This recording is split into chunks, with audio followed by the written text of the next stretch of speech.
DeFoi with the News Junkies. Joining me right now, Crystal Walker, Miguel Lopez from the Oxnard Police Department.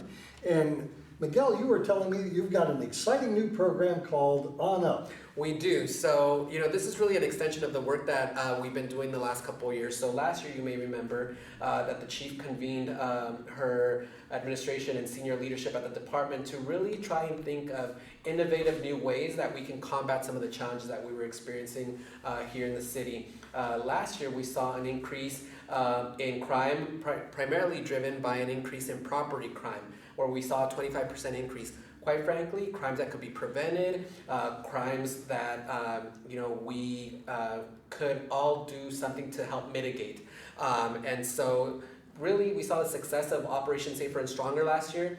This year, really doubling down on our efforts, and we are pitching a new project that we are hoping to engage folks in, which is the On Up project. It stands for Oxnard Neighbors United Project. And so it's really putting neighbors and neighborhoods at the center of it. And we are really looking forward to it, really to build on the community partnerships that we have, not only with,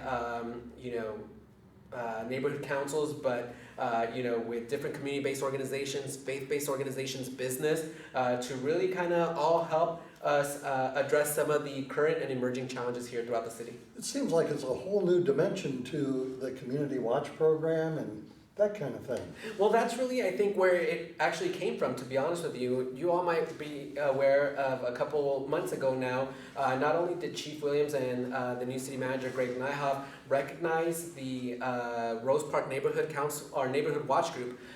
They're known as Vecinos Unidos. Right? And so that concept really emerged from there. When you translate that, it's United Neighbors. And so, we decided to really use that as a model, as well as some of the amazing work that other neighborhoods around the city have been doing for some time now, and really foster this new project around that, being the Oxnard Neighbors United project. Sounds like an exciting program.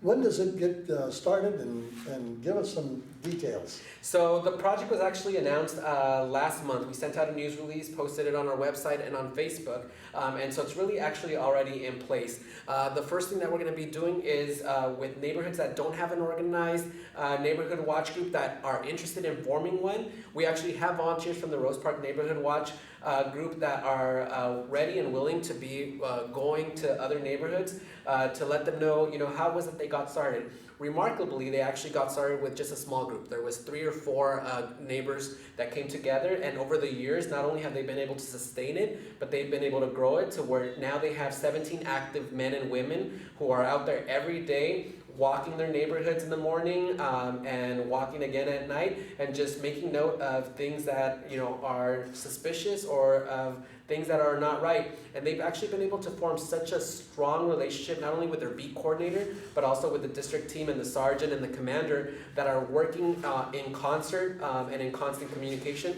And they've actually been able to see their crime drop significantly to some of the lowest levels across the city. I was going to say that would seem to me that it would have a significant impact on crimes that are committed. No, totally. And one of the things that it shows also is that, some of the great outcomes that can come when not only Oxnard Police work directly with neighbors and, residents of the neighborhood, but also business playing an important role in that. So with this particular example, we had a local business in the area that's in the district support and sponsor, if you will, this group to help them get these canary yellow jackets and these hats that they all wear, and that's why they're recognized. Some of them are elders in the community, and I think that that lends a lot to the respect that they receive from folks.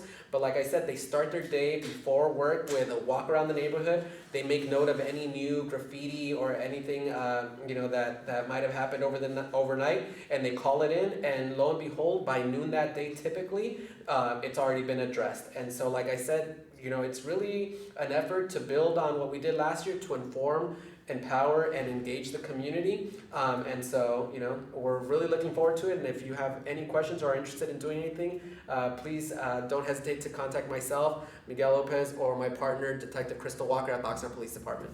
Excellent. Now, excuse me, you have an event coming up. Tell us about that and how it ties in with what this program is all about. Awesome. So, some people might remember that at the start of the year, we had a series of major crimes occurring throughout the city. So I believe on March 9th, the chief convened a group together, not only her chief's community advisory board, but also a group of faith-based leaders throughout the community, just to basically brief them on what was going on, the incidents that we had happened, and basically ask for help. As I've said time and again, it's quite a daunting task and a difficult job that the police department cannot do alone.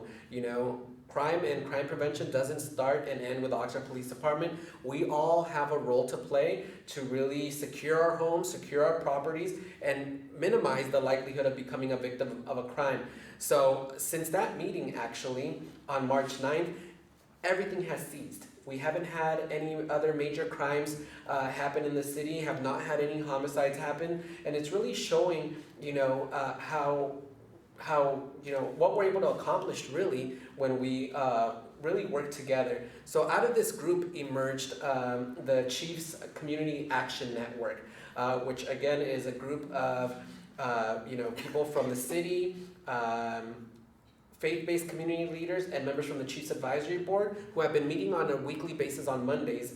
And we're actually working to organize a community peace march that's scheduled for Saturday, May 9th, which is the day before Mother's Day, we know, but I think it's also trying to build on the spirit of what we were able to do a couple of years ago at the end of 2013 with the Mother's March for Peace in La Colonia. And so ironically, it's the date and the weekend that it fell on. So if you're interested in supporting, if you're interested in promoting peace, unity, and harmony in our community, please contact us. Or they actually developed also a Facebook page, which I wrote down. It's the Ambassadors of Peace serving Oxnard and the surrounding communities, and they have over 100 people who have already liked it. So again, Peace March, Community Peace March, May 9th, 8 a.m., convening at Plaza Park.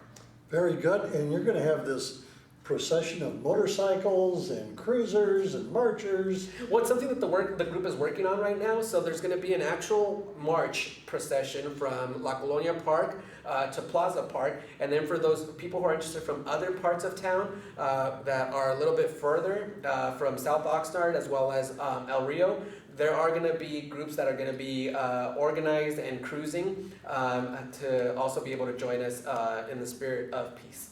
Excellent. Miguel Lopez, Crystal Walker. We're going to continue right here on News Junkies. I'm Bill DeFoi.